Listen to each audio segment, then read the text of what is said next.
Breadbox Media programming is brought to you by. Celebrate our God-given freedom and faith while honoring our Blessed Mother with Ghirelli's USA Rosary. Each state is represented on this rosary's 50 beads. Red, white, and blue enamel adorn its patriotic crucifix. Get yours today. Shop www.ghirelli.com. Introducing the redesigned CatholicSingles.com, featuring new ways that put the spotlight on the person and their faith, not just a profile picture. For the past 20 years, faithful Catholics have used CatholicSingles.com, and the reimagined CatholicSingles.com website is ready to help single Catholics take the next step in sharing meaningful relationships with other faithful Catholics. Remember, CatholicSingles.com for faith, fellowship, and love.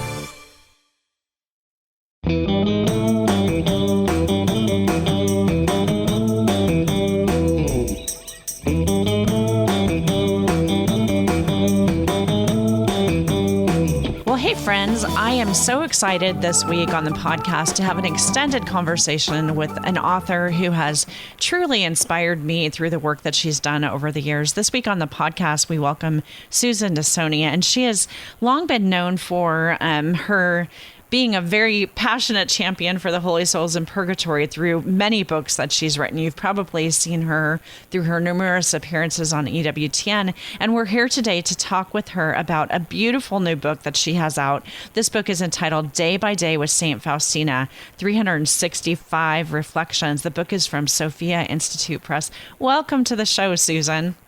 It's a great honor, Lisa. I have admired you from afar, and I want to say, as a former high school teacher, I want to thank you for what you're doing for the Catholic schools, and I've been reading about your ACE program and your new book, I'm God's Storyteller, which really touched my heart because of it really focused on the mission. Everybody has a mission and how we're called to fulfill that mission.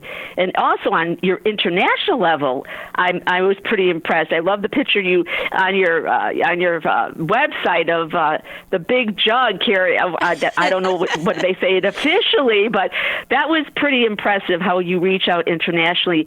And the missions have a special place in my heart. I actually had the opportunity to work with Cardinal George for 6 years in the missions office, and I just want to thank you for sharing our faith nationally and internationally. Well, thank you so much. That picture was actually taken in India. I was learning from an elder that I sponsor over there how to work as a fishmonger, and I'll say that I love it. I was promptly fired from that job. So, but it's that photo is a keeper. Believe me, I put that photo everywhere. I'm very impressed with it. It's very eye-catching. Thank you. In fact, I'm going to send you something because I really love that image, and I have a special card with an image like that on, and I'm going to send that to you. Oh, well, I can't wait to see it. Well, I want to talk about this work of yours, but before that, one of the questions that I always like to ask on my podcast, especially of friends, is, just to tell us a little bit of your story. If you're asked about your story, what you'd share, maybe just as a brief introduction for our listeners. Absolutely.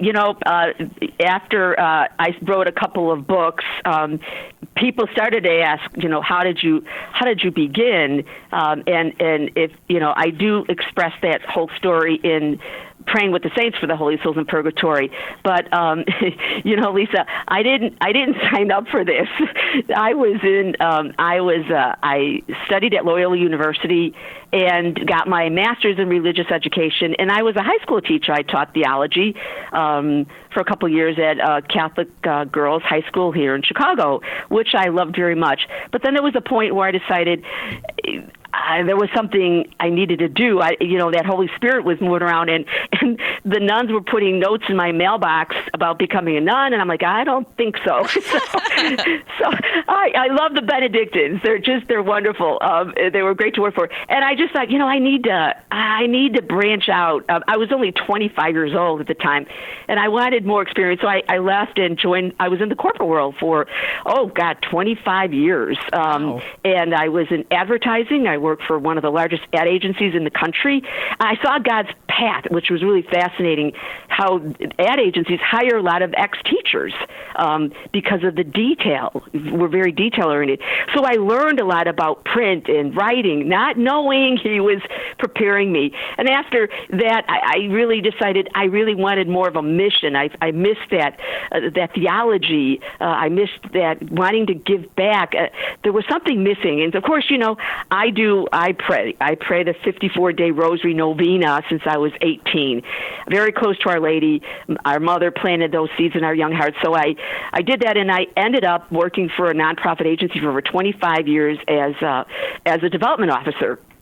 And I loved it. I worked with CEOs and met every high-profile person in Chicago, and again, more training leading me to this, where at some point I learned about purgatory. Again, reading. I'm a voracious reader, and I was fascinated by their plight, and I wanted to do something, and so I ended up finding out that what the souls need most of is the masses.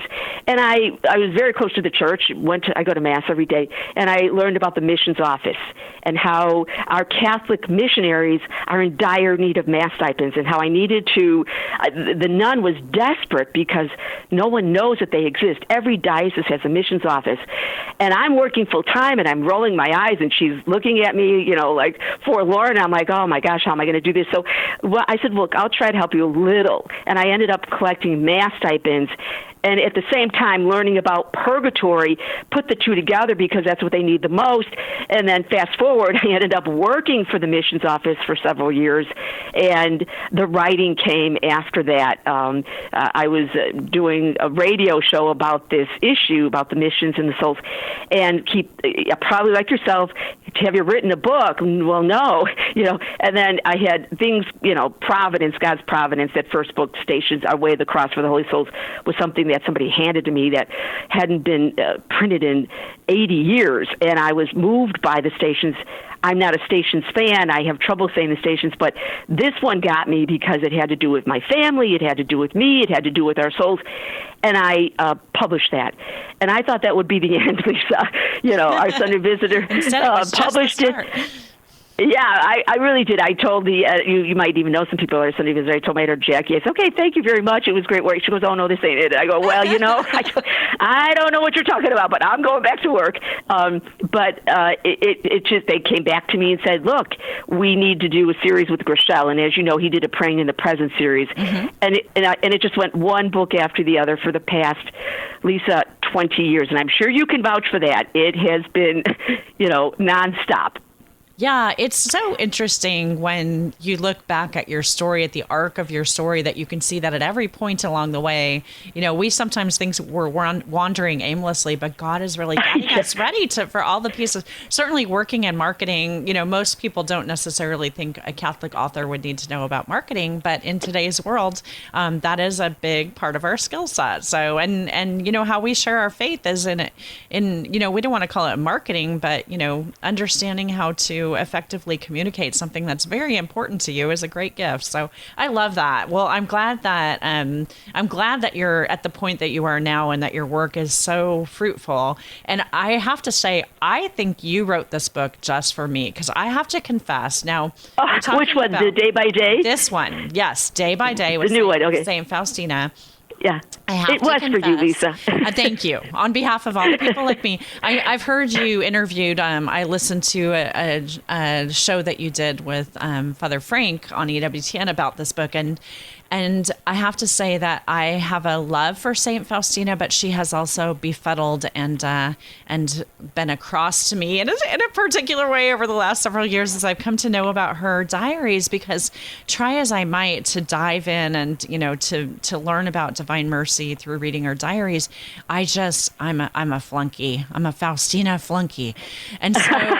This book that you've written, which is Day by Day, in essence, is 365 days of something that comes from the diaries, then a reflection and a prayer. And I think finally I've touched upon something that will enable me to maybe use this as a primer for prayer. about Divine Mercy and about her teachings, and then maybe I'll be ready after that to take on the diaries. But why, Lisa, what motivated the book, aside from writing it for me?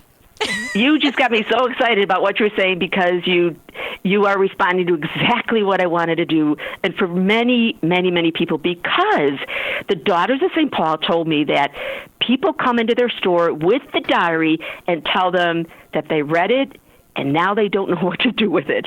Another friend told me that her and her husband listened to the diary in their car, and after that, now she didn't know about the other thing I had here. She said, "Okay, now what do I do?" Even the Divine Mercy staff that in the gift shop up at the Shrine, Lisa, told me people call in and ask if they have a day by day for the diary. A priest who endorsed the book said he, like many of us, including myself, felt intimidated by the depth and the length of it. So I'm really happy to say that this book is both, it answered my prayer, it's a comprehensive introduction to her writing, and it's a solid answer for those asking how to apply her teaching and example in daily life. So I'm really pleased and grateful that the result is a book that doesn't just have a little something for everybody. It has a lot of something for all of us, no matter how familiar or unfamiliar you are with the diary of this great saint. So Day by Day walks you through her diary and shows you how to apply these fundamentals in your life. If you read the diary, it will help you apply it. If you have not read the diary, it will help you walk through it. And this is what really, this is my fourth round with Faustina and her diary. I did a trilogy, 3 books we did, Conversion, Adoration, and the Holy Souls. And thank God the Lord put blinders on, because I would have been overwhelmed trying to absorb everything. But he really helps us not see what we don't need to see. But when I did this book, I realized that what our book did was we included the essential elements of Divine Mercy, which is what? Trust, the works of mercy, the image of the feast day, the chaplet, the novena. But this is the exciting part, Lisa. There were major themes in the diary, key themes that help you unlock the secrets to sanctity. They were most striking, and they were repeated over and over and over again. So I didn't pick out, Lisa, arbitrary quotes. I found that these themes were scattered throughout the diary. And why were they scattered? Because it's a diary. Mm-hmm. We write a diary, we put our thoughts, our feelings, our reactions, things that happen. So I took these themes, Lisa, and I put them in an organized fashion, and I wove them throughout the book.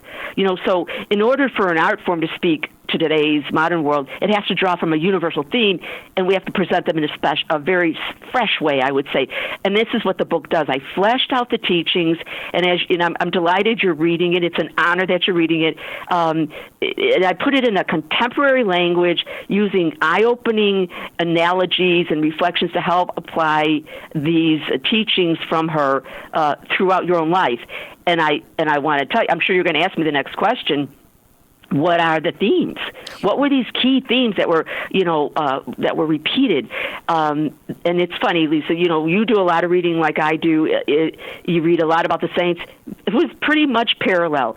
Holy Communion, confession, adoration, praying for the dying, and doing God's will. And one that jumped out at me quite often, which is so much that if you read the book, you're going to find this particular theme at the end of every month, was the love God has for you.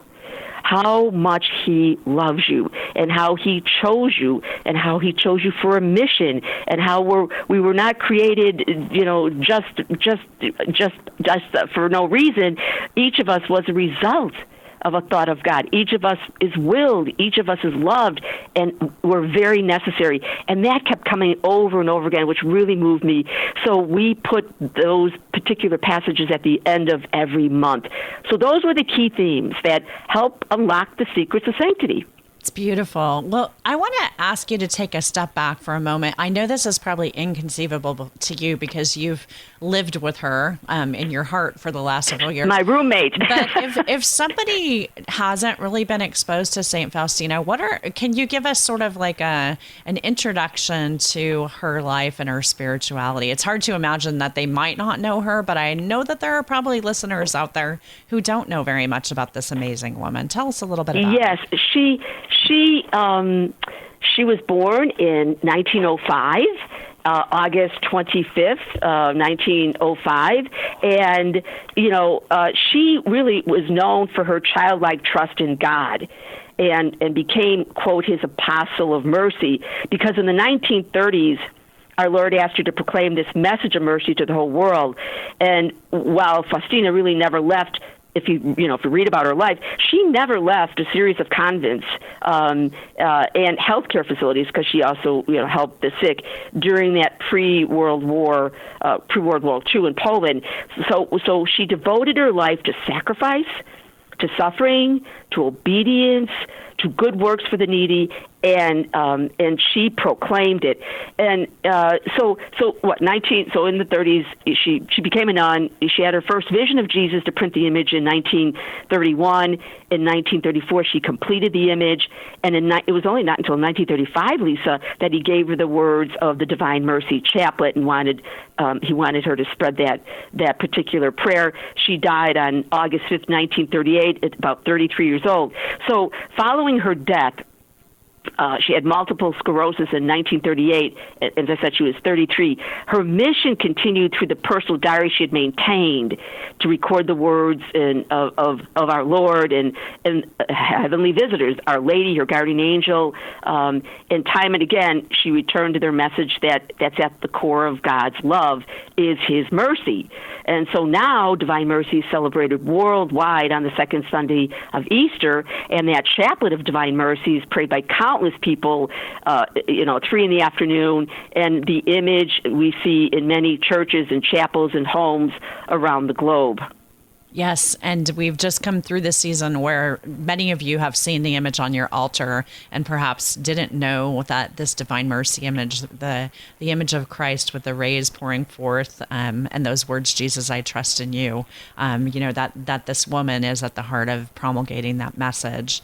So beautiful. Well, I want to thank you for that primer. And it's interesting that the book has a beautiful preface written by Bishop Olmsted of the Diocese of Phoenix. And in that, he sort of, he really talks about why this book is so important at this point in time. How did you get his participation?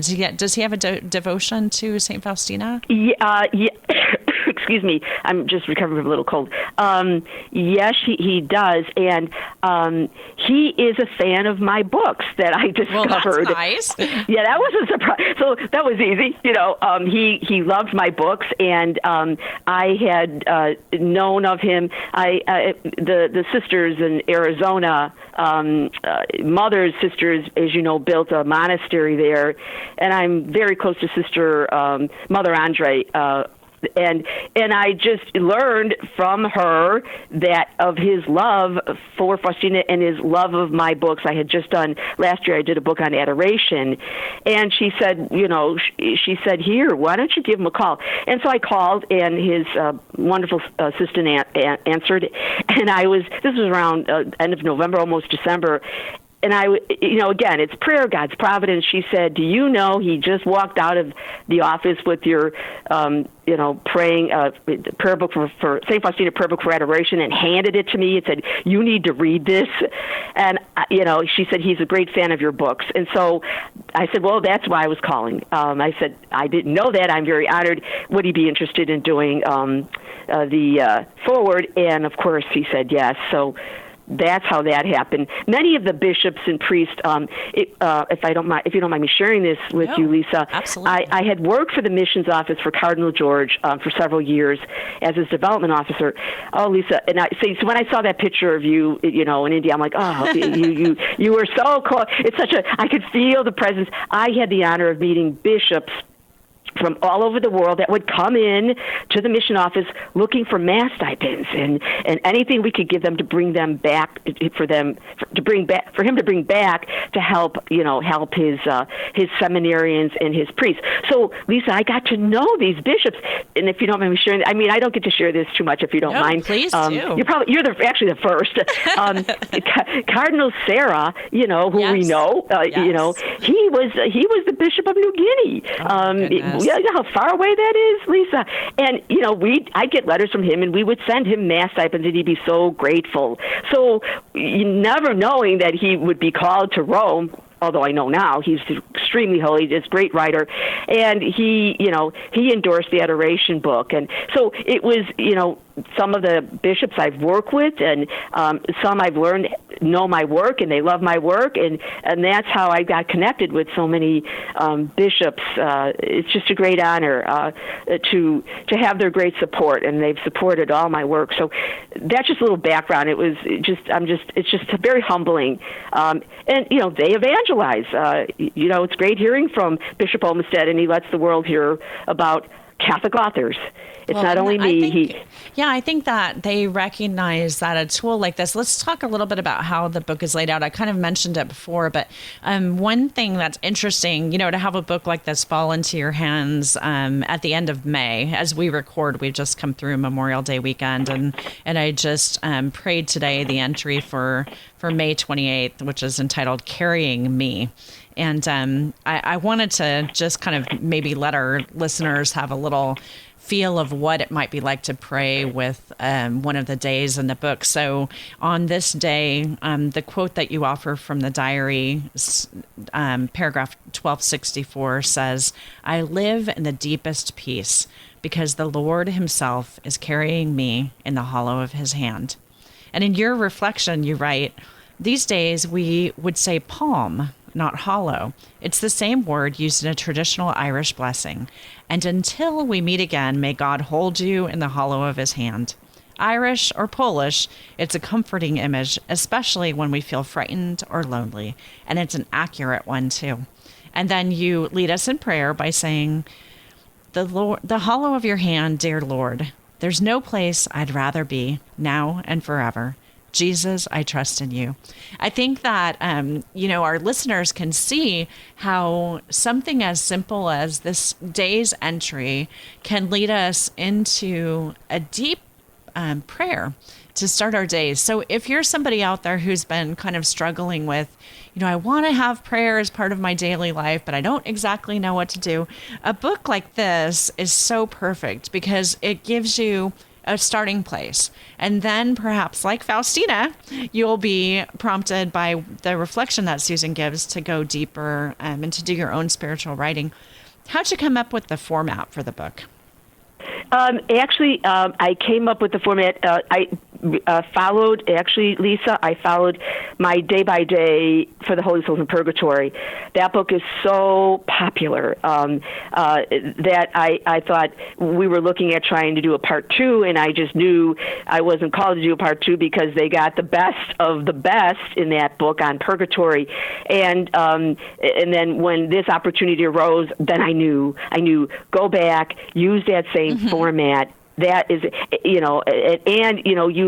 you've done a day by day, Lisa. Yes. Your Prayer Companion, which is a beautiful book, and it won an award. I remember it won. I remember because you won first place in my little, conversion book won third. I'm like, well, I'm in good company. Well, I have to say that book was written by 81 co-authors. So there you go. Won that prize. So. Yeah, that's awesome. The format works really well because it works well. Yeah, and you need to keep it short. Well, you do, and the thing that's sort of tricky about that is I know because I've written a couple. I have a little calendar thing that I did too, and it's a perpetual calendar, and it's interesting that sometimes for authors, shorter is more challenging. That it's far easier for me to write 300 words than 70. So well, brevity is challenging. Lisa, they told me at our Sunday Visitor that day by days are the most difficult books to write of all books. So you were experiencing that too. Well, it's very hard somewhere to do around that. day 175, you're like, seriously, Lord? I have to do so much. I'm not even halfway through yet. Yes. It's like, to me, I was telling a friend, it was like having triplets. It was it was a grueling, intense work. And to try to put together this. You actually think in your remarks before we dive into the book, you give some acknowledgments, and one of those is to a friend and a helper who helped you to kind of lay out the entries in the book. So I'm sure that was a huge Oh my gosh, task. yes. You know, again, I feel like I'm talking to a girlfriend, if you don't mind. You know, that friend, actually, I've known her since 1981. She had just come in from Poland. Her family came to the United States from Poland, and she meets. If you don't mind me sharing this, she meets her groom here, who was in the same diocese as she was in Poland, and they were both confirmed by Bishop Bottiglia, who is now Pope. How could that happen? You know, who can do that? You know, so my friend, dear Maria, I was at her home, and I lugged 500 pages, and she had a very long table, thank goodness, and we went, put 12, like months, 1 to 12, and I read every one of them along with her and decided where it had to go, and you had to have a flow to this, and you had to make sure that in January you're not talking about spring flowers. You have to really pay attention to what you're putting it. So yes, thanks to Maria, she saved me. I would have been still in purgatory trying to get this book done. Yeah, and the spreadsheets that go into making sure that you don't repeat a passage or something like that. Yes, absolutely. You've done it, Lisa. It is tough. It's not so. And what I like about the book, it's never been done before. We walk through the diary. It's readable. It's usable, and it helps you become a saint and what God is calling you to be in real, contemporary terms. So what we did is we did the book liturgically, so you can pick up the book any time of the year and focus on that particular month. Like May, I of course you'll see more of Our Lady tied in, and March is focused on Lent, the Passion, suffering, and sacrifice. Of course, May, Our Lady, and Faustina, and so that is also a help too. You know, some people say, some people's struggle is, and I'll just take it a step further, doing it on a daily basis. Lisa, I'm not a day-by-day person. Mm-hmm. I am. Give me the whole book, I'll read it, and then I'll flip through it. So the book is not only meant to be read day by day. You're disciplined, and I could sense that. But you're not obligated to do this. It means you could open the book and read something in a bite-sized piece, one nugget of wisdom at a time. Some people like a day-by-day dose of wisdom. Others like more than that. Some will just pick up the book and open to any page to be inspired, and you can choose a certain time of the year to pick it up, or as I sat and I read it as a regular book, going from day to day, page by page. It's okay. You can give yourself permission. So you can use the book however you like, as a daily devotional to follow the liturgical seasons, or just pick it up and read it as the Spirit leads you. And that's what's so good about this book. Faustina's words and our reflections are not measured by days. And I do find that I have retrieved my diary off of my bookshelf where it was parked, gathering some dust. And that I find that with the snippets that you offer, I find myself wanting to go to the source material. So kudos on that. Thank you. We did that purposely so you can go to read more about that passage. Right. That was done intentionally too. Well, I'm following the directions, so that's awesome. Oh, you're so good. I have to say, maybe we should do a book together, Lisa. Yeah, we're on the same page. Right now, I'm in the phase of I'm putting some edits on a work that I'm doing, and when, I don't know about you, but that's the point at which an author says, "Never again. I will never ever. This is my last book." I said that with this book. Don't ever ask me to do this again. Yeah, never. We'll see. But thank you for thinking of me. I have to say the book came to me at such a wonderful time in my own personal life. Our listeners know that I've been our life has been impacted a little bit in the last few months by my mom's health situation. My mother has Parkinson's disease, and unfortunately, that has kind of converted into I'll say it plainly, dementia. And we've had to move my wonderful mom, my best friend, and my amazing mentor had to move into a memory care facility. It's been about 2 months now that she's been there, and I spent the last 6 weeks in Mississippi just being with my dad and paying daily visits to my mom and getting to know her fellow residents in the facility that she's in. And it's been, if you want to talk about suffering, both grace and suffering, it's been a time of great consolation, but also a time to really lean into that message of divine mercy and to pray, for trust for God's plan. So this book came to me at the perfect time. How has Faustina's knowledge helped you to bear any suffering in your own life? It's awesome, Lisa. It's awesome. First of all, my heart goes out to you. I've been there. I've been there with both parents and two brothers. Two of them, they died suddenly, but the elder care that we had to do. And in fact, I don't know if you noticed, I dedicated the book to the sick and the suffering and the dying because it was Faustina's. They were her favorites, so you remain in her prayers. I did notice that. Yes, and there's something very powerful. So you're very disciplined. You're going day by day. But if you speed up to October 17th, we talk about how the power of suffering, even though we might not see it, but there is. There is redemptive suffering by what you're going through and what your mom is going through. And October 17th, I'm going to tell you, afterward, read that, because those sufferings and prayers save countless souls. Yeah, what they're going through is saving your family, sanctifying your family, and saving countless souls. So the suffering is huge. And you, again, very good, Lisa, you hit on something that jumped out at me again, was well, to answer your question, she gives you directions for life, which I just love. One, she had a sister named Wanda, her blood sister Wanda, and Wanda was going off the deep end. She came to visit Faustina one day and was decided, and that's in the book too. It's March 11th, but she was sharing with Faustina how she had plans, and the plans horrified Faustina. So what did Faustina do? She began to pray for her. She began to offer her sacrifices. She fasted. She did rosaries. And this is one thing we all look for, is how do we help those that we love that are sick, suffering, and need conversion.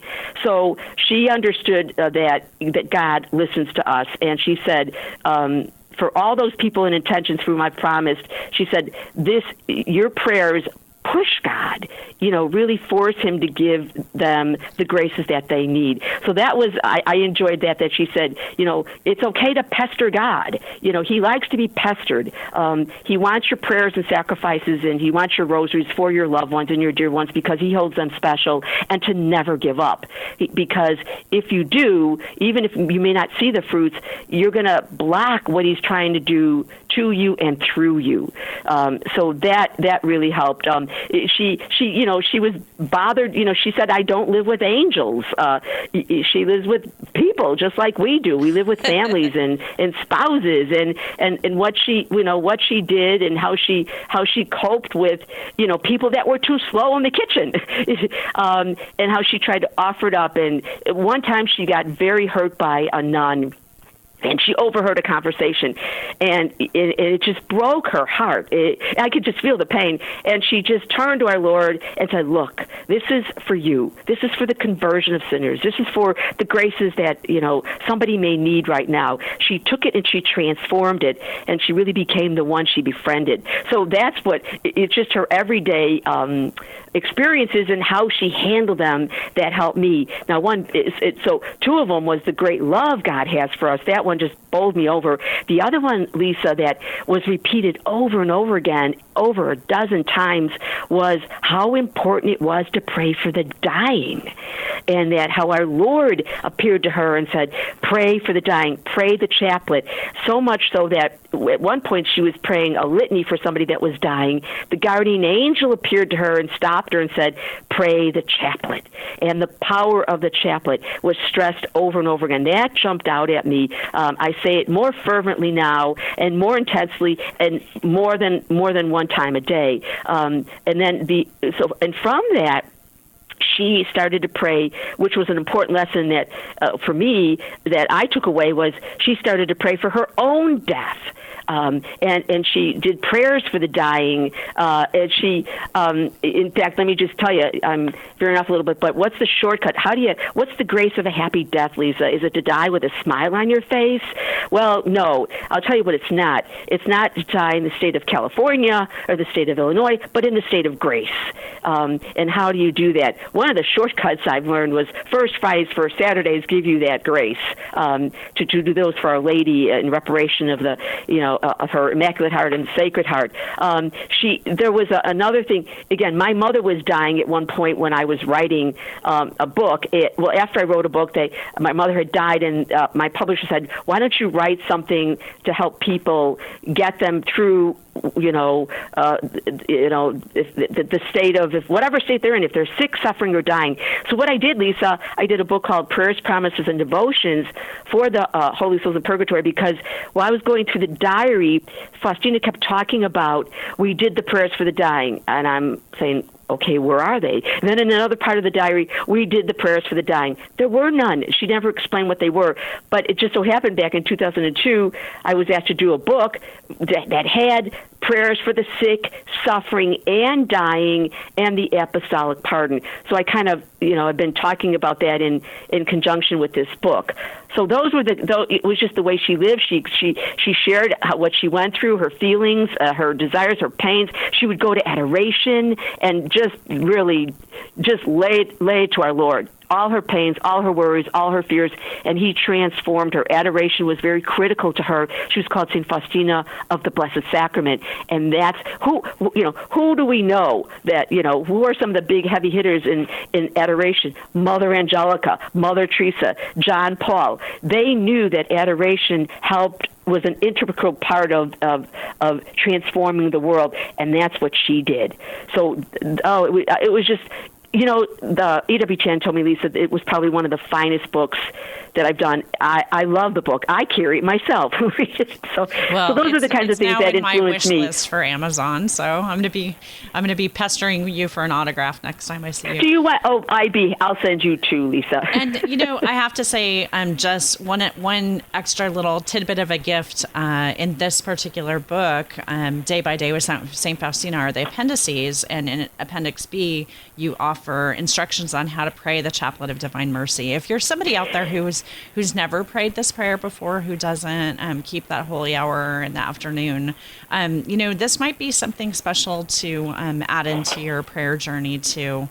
And I love, Susan, how your energy and excitement about this beautiful woman, this beautiful saint, brings her to life for us, that she really has permeated your heart. And that's so clear when you speak about her spirituality. She becomes not just words on a page, but a living, breathing role model to help us through whatever we're facing in our life, whether it's great joy or great suffering. So exactly, she shows you how to trust God more, and this is all through the book. She shows you how she prays with the angels and the saints.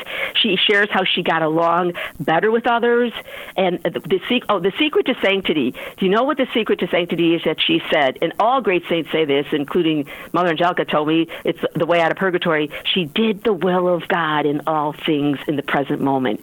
That's the secret to sanctity. I was at a women's conference in Milwaukee, and how did I try to apply who I'm speaking to to the audience, and I was talking about Faustina, and I said, what are the secrets of her radiance? How does she stay young and beautiful? How does Mother Angelica look gorgeous?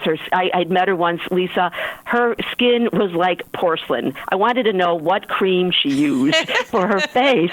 And I'm staring at her, and that was it was back in the 90s, and I'm writing these books, and Faustina, Mother Teresa, had this beauty. And so I was telling the women what were her secrets besides these creams and the makeup and the things that we could get bombarded with, and what it is, why they're beautiful. They did God's will, and they lived a sacramental life. They gave, they forgave, they fasted, they pleaded to God to show mercy on their loved ones. They made atonement. They had devotion to the Mother of God, their guardian angels, and she practiced mortification, and she was faithful to her state in life. Those are the secrets, Lisa. You could probably kind of copyright the show. Beauty secrets. That's how you stay beauty. Beautiful. It is.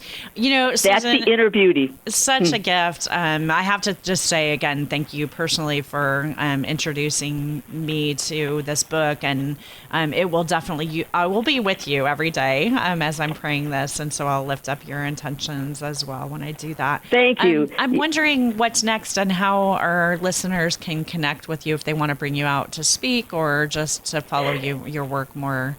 Sure, on a day-to-day basis. You can just go to my website, Lisa, and you can just email me.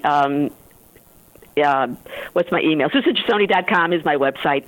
And if I love talking about Faustina. I just want to share this. How did Faustina connect with purgatory? Well, she had a great love for because I'm the, quote, purgatory lady, by the way. I didn't dub myself that. I blame Father Anthony for doing that. That was not, I wouldn't walk around doing, I'd have to change my name tag when I get upstairs and say, this is really my name. I thank him every day when I see him, But Faustina had a great love for the souls in purgatory, as all the great saints have if you read about the saints. How did conversion come in? Well, you have to convert in order to avoid purgatory. What does adoration have to do with purgatory? It's one of the key pillars to help the souls out of purgatory. And then we've got day by day. Here we put it all together for you. In fact, I gave you another A+ as a teacher, Lisa, because you went to the back of the book.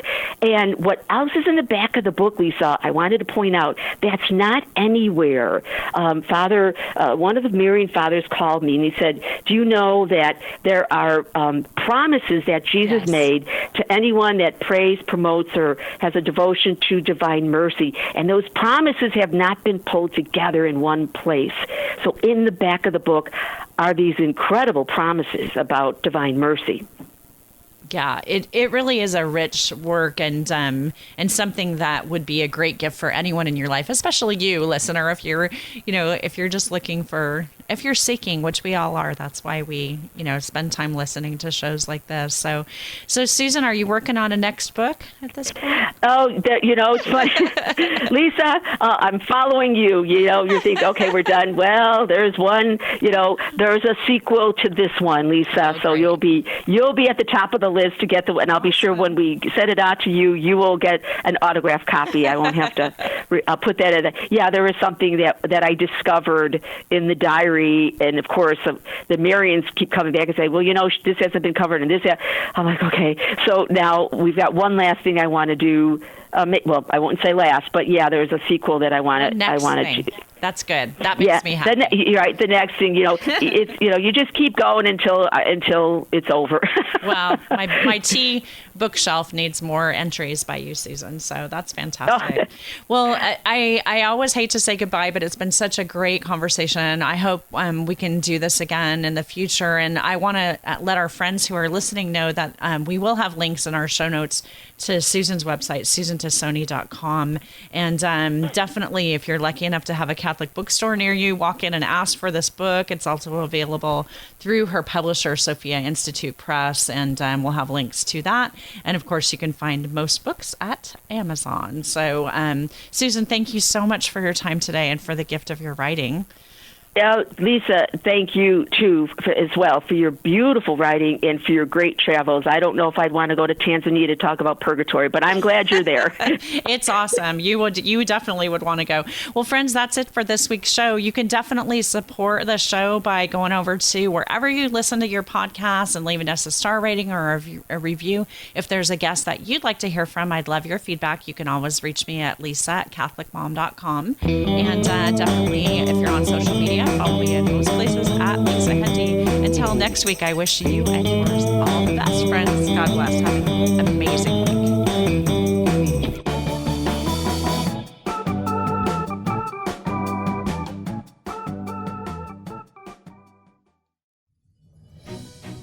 I'm Father Dwight Longenecker. I'd like to invite you to join me for a pilgrimage tour to France this September. It's based on my book, St. Benedict and St. Therese, The Little Rule and the Little Way. I'll be teaching about the spiritualities and the lives of these two great saints, and we'll be visiting the great monastery of Fleury, where St. Benedict's relics are venerated, and of course going to Lisieux to visit the childhood home of St. Therese, the Carmel where she was a nun, and the great basilica dedicated to her honor. But there's more than that. At Paris, we'll be visiting the Basilica of Sacré-Cœur, Rue du Bac with the Miraculous Medal, going on to Vézelay, Nevers with St. Bernadette, Paris-le-Monial, where the devotion to the Sacred Heart of Jesus was given to St. Margaret Mary, and then Chartres Cathedral, Mont Saint-Michel, the Normandy beaches, and more. I think there's not only going to be time for instruction and learning, but also prayer and worship, celebrating Mass in the various locations, and also time for fellowship and a good bit of French food and wine, too. Come and join us this September. If you'd like to know more, go to CatholicHeritageTours.com. That's CatholicHeritageTours.com, or be in touch with me through my website, DwightLongenecker.com.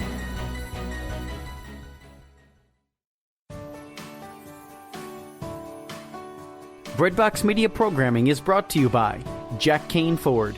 Find your next Ford Tough vehicle at caneford.com.